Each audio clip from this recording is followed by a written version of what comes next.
In the NFL, your best player is not always your most important player. But for the Jets on offense in 2025, Garrett Wilson's both. The Jets will be leaning on Garrett Wilson more than ever this year, and I'll explain why today on Locked On Jets.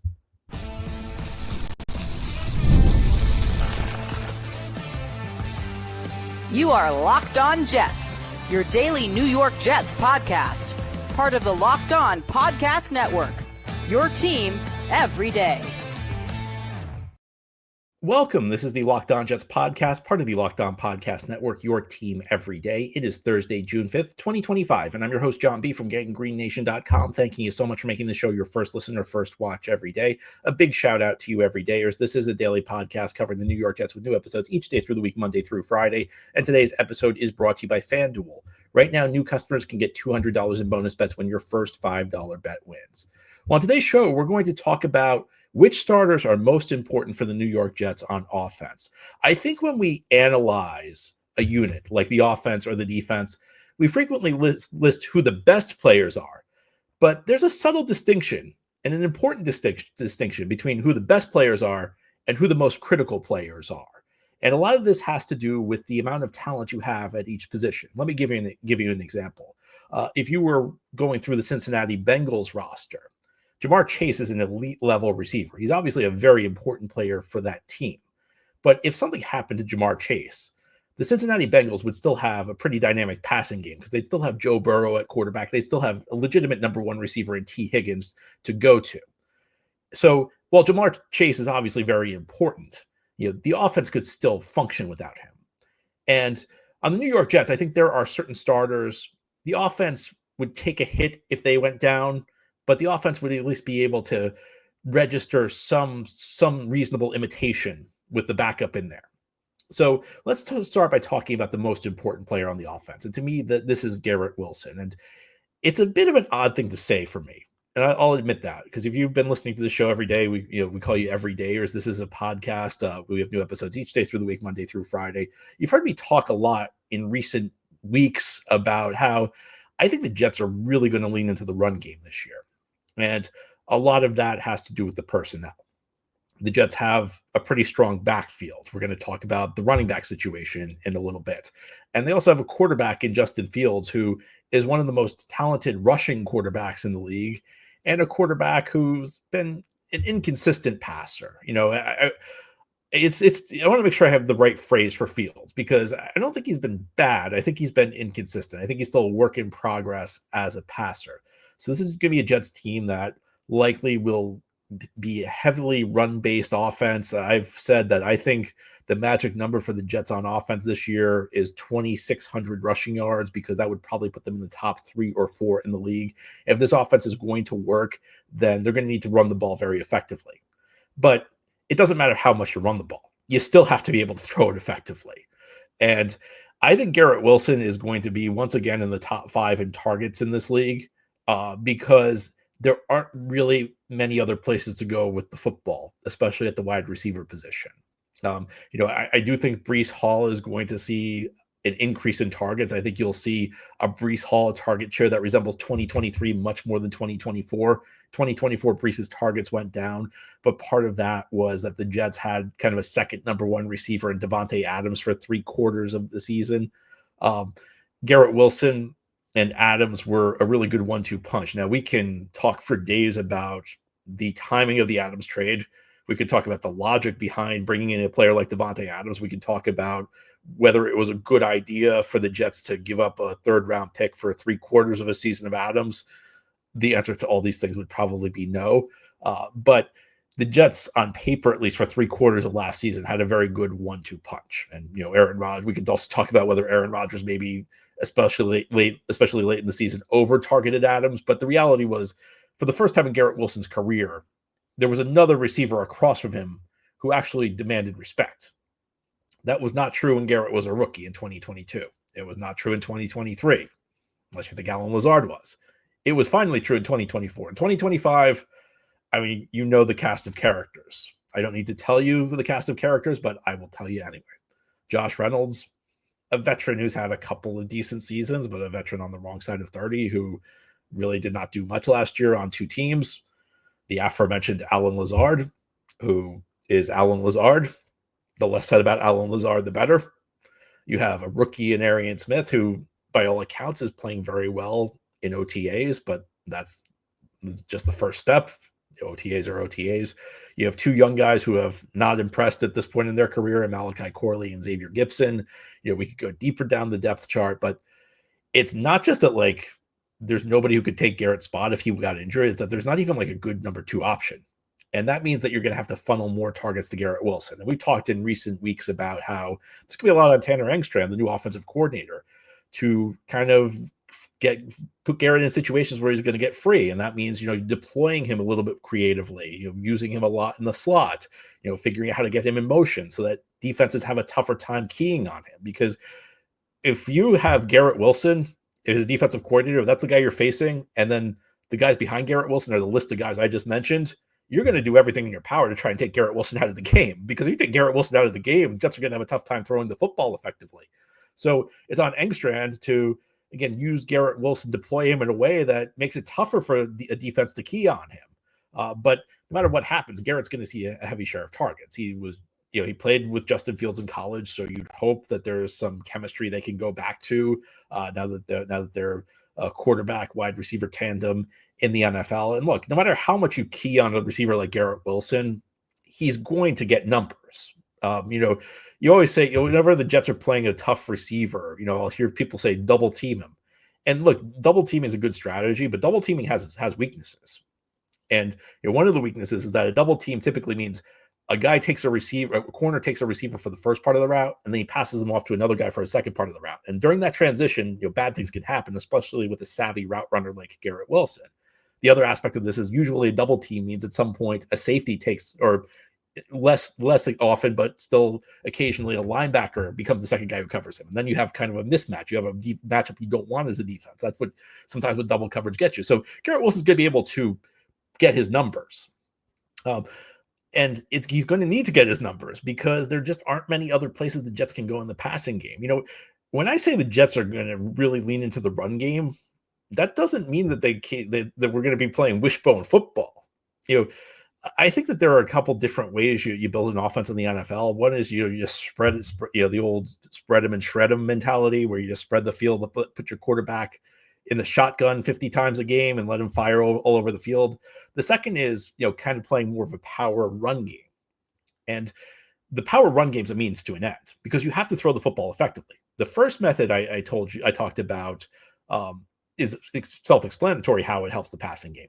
The second method is the run game needs to help make the passing game easier because you need to get defenses worried about your run game. You need to get defenses to drop that safety into the box, that extra safety into the box. And then when you're playing against the heavy box, it limits the coverages.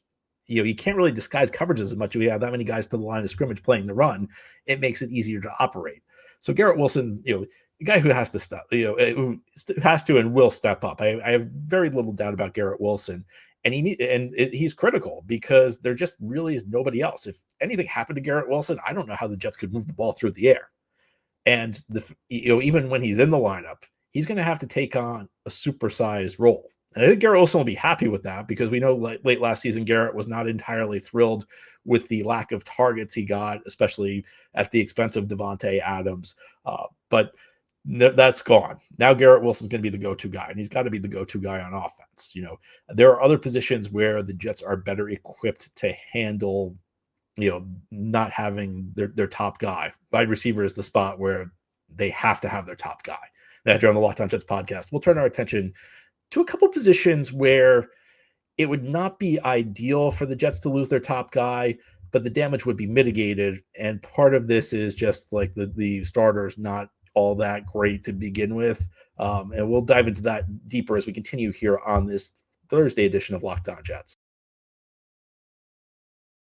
Today's episode of Locked On Jets is brought to you by FanDuel. The NBA Finals are here, and every night will deliver highlight-worthy performances, major momentum shifts, and can't-miss moments. Whether it's a game-winning shot or a breakout player, there's never been a better time to get in on the action. And FanDuel makes it easy to stay in the game before tip-off and live. With player props, performance trends, and same-game parlays, fans have more ways than ever to play smart and win big. And, of course, if you're in New York, good chance you're a Knicks fan who's disappointed watching the Indiana Pacers in the finals. Well, you can still stay in the game through FanDuel, or if you just want to get past the NBA season. Got baseball. And of course, the Jets are a couple months away from kicking off their season. 5.5 win over under on FanDuel could be enticing if you think the Jets are going to have a big season.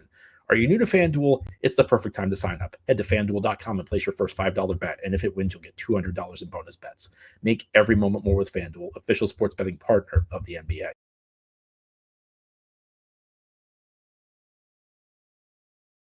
Today's episode of Locked On Jets is also brought to you by LinkedIn. As a small business owner, your work does not end when the clock hits 5. Your business is always on your mind, which means that when it's time to hire, you need a partner that works just as hard as you do. And that's where LinkedIn Jobs comes in. When you clock out, LinkedIn clocks in. LinkedIn makes it easy to post your job for free, share it with your network, and get qualified candidates all in one place. Here's how it works. You post your job. LinkedIn's new feature helps you write job descriptions, then quickly get your job in front of the right people with deep candidate insights. And here's a pro tip. Add the hashtag hiring frame to your profile picture to double your reach to qualified candidates. No wonder 72% of small businesses say LinkedIn helps them find high-quality hires. Of course, the Jets have a scouting department to find players. Well, LinkedIn can be your scouting department. And you can post your job for free at linkedin.com/lockedonnfl. That's linkedin.com/lockedonnfl to post your job for free. Terms and conditions apply. Thank you so much for making Locked On Jets your first listener, first watch every day. And big shout out to you everydayers. This is a daily podcast covering the New York Jets with new episodes each day through the week, Monday through Friday. Today we're talking about the important starters on the New York Jets offense. And we talked about Garrett Wilson in the first segment. Garrett Wilson is really I think the most critical guy on the offense for the New York Jets because there is simply no replacing him. The Jets need a big season out of him. And as long as Garrett's healthy, the odds are very high they're going to get a big season out of him. And that's a good thing. So many times at this point in the offseason, when we get to June, with this podcast, we've been on the air since like August of 2016. And usually when we get to this point in the calendar, I'm trying to I'm trying to talk you into the idea that some guy is going to step up. So it's nice to have somebody reliable like Garrett Wilson in a critical spot. Across the rest of the offense, I think that there are important players, but maybe guys who are a little bit more replaceable. And, I would even say at the quarterback position, Justin Fields is the type of guy where the Jets need a good performance out of Justin Fields this year. And the Jets need Justin Fields to improve on his first 4 seasons. We can talk about Justin Fields' first 4 years. There have been some promising moments. That's why he's here. There haven't been enough promising moments. That's also why he's here. He's good enough that the Jets were willing to invest $20 million a year on him, but he wasn't good enough to avoid being on his 3rd team in year 5. So Justin Fields is the type of quarterback, you can have any sort of analysis you want on him right now because there's been enough good to be optimistic. There's been enough bad to be pessimistic. I'm trying to kind of find the middle ground right here with Justin Fields. I do think the Jets might be able to survive a short-term injury to Justin Fields because they do have a veteran in Tyrod Taylor at quarterback and at backup quarterback. And I do feel like in the fan base, Tyrod's a little overrated. I think that there are lots of elements to this. First of all, Tyrod's a guy we're familiar with because he had a couple solid seasons as the Buffalo Bills starting quarterback in our division. So we kind of saw him firsthand. And that was, of course, was a very long time ago. That was 2015 through 2017. We're now in 2025. I think another factor here is the Jets talk Tyrod up a lot because he's a great veteran influence on the locker room. And I think he could be the type of guy that helps Justin Fields, even though Fields is not super young. Fields is in year 5, so I don't think you can call him young, but he's not that young anymore. But I think Tyrod could probably speak to Fields on a level few quarterbacks could, from the standpoint that, Tyrod was not an immediate starter in the NFL. Tyrod sat on the bench in Baltimore. It was Joe Flacco's backup for a number of years before he finally got his starting job in Buffalo. Of course, Justin Fields has been a starter in the past, but Fields has struggled to lock down a long-term starting role. So I think Tyrod Taylor, his career experience, it's not entirely the same because Tyrod wasn't a first-round pick like Fields, but there's some similarities. Tyrod taking a couple of years to find where he belonged in Buffalo, and maybe the same will happen with Fields with the Jets. I think another thing is Tyrod came in last year and led 2 garbage time touchdown drives. And I saw a couple of people online say, well, that proves Tyrod can still play, which, these were garbage time touchdown drives. But here's what I think Tyrod Taylor brings to the table. I think he brings veteran presence. So what's that? I mean, that's a cliche, but Tyrod knows how to set up protection. Tyrod can get the ball where it needs to go on the first read. He'll be able to read a defense. He'll be able to get the ball where it needs to go on the first read. And actually, if you're a Jets fan, there's a lot of value to that because you've seen young quarterback after young quarterback who was incapable of doing this. Tyrod also, I think, based on what we saw last year, even though he's aging, even though he's in his mid-30s now, still has a little bit of juice in his legs. I don't think he has what he used to. I don't think he has the running ability he used to have, but he can still probably buy some time. He can still probably make the occasional run here or there. I think that, though, at his age, you have to remember, Tyrod, even like in his prime, Tyrod was like kind of a hold the fort type of starter. He's now in his mid-30s. I think Tyrod could hold the fort for a couple of games here, but I don't know that Tyrod could do it for the long run. So Justin Fields is obviously important, and we could go into deeper detail about like the long-term trajectory of the franchise, where Justin Fields' play this year is really, really important. But just for the success of the 2025 Jets, which is the focus of this show, it's important. It's not as important as Garrett Wilson because you do at least have like a backup who could probably get you through a couple of games. Then the tight end position again, I'd say Mason Taylor is like in that moderately important level at tight end. I think when we're talking about the tight end position, just the lack of positional value has to like drag it down in importance because at the end of the day, like if you have a bad tight end, that's usually not why you lose games.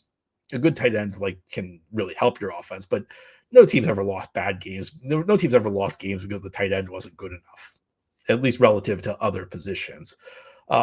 With Taylor, like he's the one guy with upside of the tight end position because you look across the rest of this tight end room. I mean, we have Jeremy Ruckert, who's not sure. I know there are Ruckert fans, but I can't understand why there are Ruckert fans at this point because I haven't seen him show much at all. I mean, maybe he had the occasional catch a couple of years ago.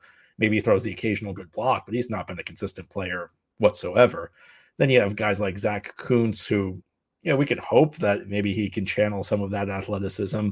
But the guy who's the odds are not high that that's going to happen.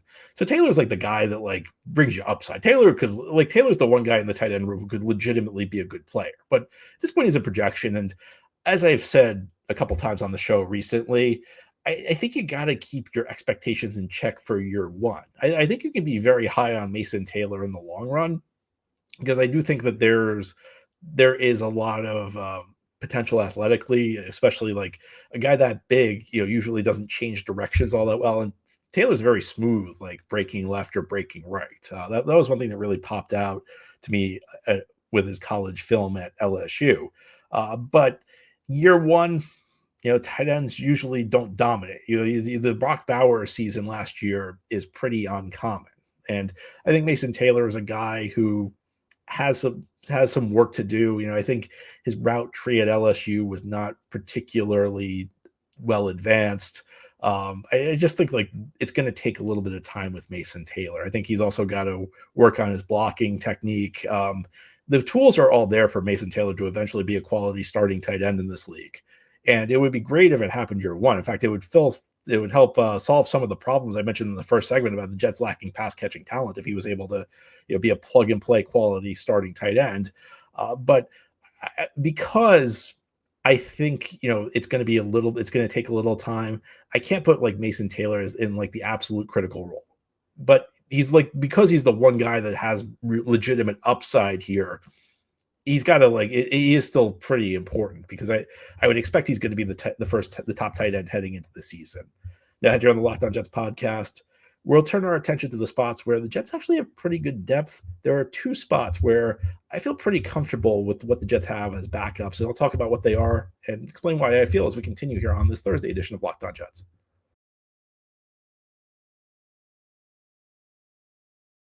This is the Locked On Jets podcast here on this Thursday. We're talking about which starters on the offensive side of the ball are most important for the New York Jets. We've talked about why Garrett Wilson is absolutely critical, the most important starter for the Jets on the offensive side of the ball. We also talked about guys who are less important, Justin Fields, Mason Taylor. And a lot of this discussion is relative to who the backups are and how well they could step in, which brings me to Breece Hall, who arguably, is a top 3 player on this offense. But the reason I'm not putting him as high on the importance list, again, is a lot of this is based on depth. And the Jets do have some talent in this backfield behind him. Or maybe it's better to say the Jets have some potential behind him in the backfield in Braelon Allen and Isaiah Davis. Allen and Davis both had a good month last year.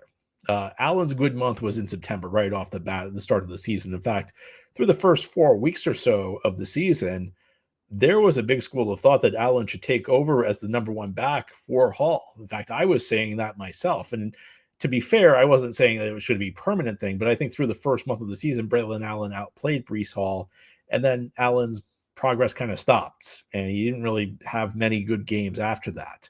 Late in the season, Isaiah Davis, who was actually kind of an afterthought early in the year, started to get an opportunity and showed that he runs hard and played well down the stretch, especially in December. And, I remember when I watched Isaiah Davis's film after the Jets drafted him in out of the fifth round last year. And the key with like a small school guy for me is they need to look like they're the best player on the field by a mile if they're going to make it in the NFL. Because in a small school, you're not playing against competition that's likely to make it to the pros. So you have to look like you're just so much better than everyone else. And that's what Isaiah Davis looked like when I watched his college footage at South Dakota State. So I'll admit that this is a bit of a projection. Now, I'll admit neither guy, Allen or Davis, was great down the stretch last year. Or, I'm sorry, I'll admit that neither Allen nor Davis had a full season. It's a better way to put it, because Davis actually was pretty good down the stretch. But I think that there's enough potential there for Jets fans to at least have some hope. If you don't want, again, this goes back to what I said in the first segment. It's not that you want to lose Breece Hall. It's also not that Breece Hall is not very good, because he is. Again, Breece Hall is probably one of the three best players on this offense. It's just that his position, the Jets have guys who could go in and probably do a capable job. And I think both Allen and Davis have ability as pass catchers. These are guys who are both can catch the ball out of the backfield, and that's an area where I think the Jets are really going to have to utilize Breece this year because of just the overall lack of depth in the pass catching department at the wide receiver position, and even at the tight end position where you have a rookie Mason Taylor and little else. So I think that running back's one of the stronger position groups on the offense for the Jets. I wouldn't be surprised if we saw the Jets try and make use of that. Wouldn't be surprised to see packages where you get two of those backs on the field at the same time, whether it's Breece and Allen, or Breece and Davis, or Allen and Davis. Maybe even here and there you could see all three of them on the field. I don't think you'll see that a lot, but maybe as a change up, you throw that look out a time or two each game. But I think that this backfield, is situation is pretty decent for the Jets. And then we can talk about the offensive line. And again, your starters are better on the offensive line than the backups, but this is about as confident as I've been in the Jets offensive line group at this point of the season, at this point of the year, in a long time, because there's talent, there's upside, and there's also a reasonable chance of having depth. The talent is that you've got four guys who were either recent first or second round picks. Four of the five guys were drafted since 2021 and either in the first or second round. And three of them have looked good on the NFL field. Joe Tippman's looked like a good center. Elijah Vera-Tucker's shown he's a quality guard. And Olu Fashanu, maybe it wasn't as much, but after taking over for Tyron Smith and before he suffered that injury last year, he looked like he was developing into a quality left tackle. Armand Bembu, the first-round pick out of Missouri, well, that's a bit of a question mark, but he is a top 10 pick. There is a lot of upside, and I haven't found anybody who is upset with that the Jets drafted Bembu. I think everybody liked that. Almost everybody liked the pick at the time because of his ability, because of his upside. So there's a lot to like about the starters on the offensive line. A few question marks, Bembu in particular, but a lot to like on this offensive line. Now, behind them, I think the Jets actually have really good depth on the interior because they have Josh Myers, a guy who's been a multiple-year starter, a guy who actually has experience snapping the ball to Justin Fields in college. And, that quarterback-center exchange is obviously very important. So, if anything happens to an interior guy, Myers could go in. And, would Myers play guard, or would you put Myers at center and then move Joe Tippman to guard where he played as a rookie? I think you'd probably put Myers at guard. I don't think you want to mess around with Joe Tippman, who's proven himself to be a more than capable center. But, having a quality fourth interior offensive lineman, that's something not a lot of teams have. And I think the Jets have it. I think the Jets, is Myers a great starter? No, but a guy who's an okay starter is usually a really high-end backup, especially on the offensive line. These days, not a lot of teams have – there aren't a lot of teams that have five quality starters on the offensive line. much less a sixth quality offensive lineman who's a backup. So I feel like the offensive line is a spot where the Jets, are in decent shape. And, tackle, I'm less confident in Chukwuma Okorafor because he's really not looked very good the last 2 years. And even on his best days with the Pittsburgh Steelers, it's not like he was a stellar starter at right tackle. And we know what happened last year in New England, where lasted a dozen snaps and then left the team.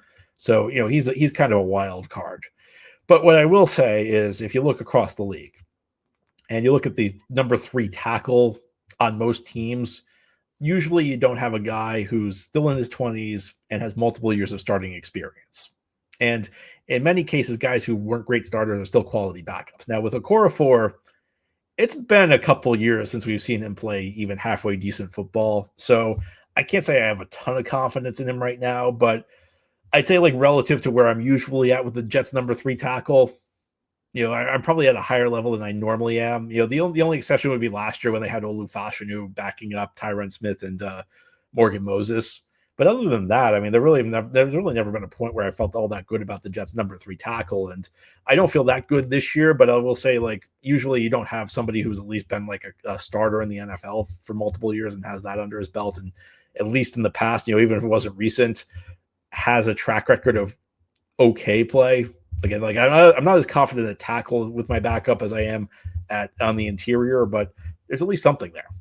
And that's why, I think of the positions, of the spots, offensive line is probably the spot where I feel like the Jets have the best depth, and that makes like each individual player less important. Although, of course, as a unit, the offensive line is very, very important. So I'm not suggesting the offensive line is anything other than critical for the Jets. It's just the individual players there, because you actually have decent depth, especially on the interior. You can probably live with Josh Myers playing on the interior, and maybe if things go right, Okorafor.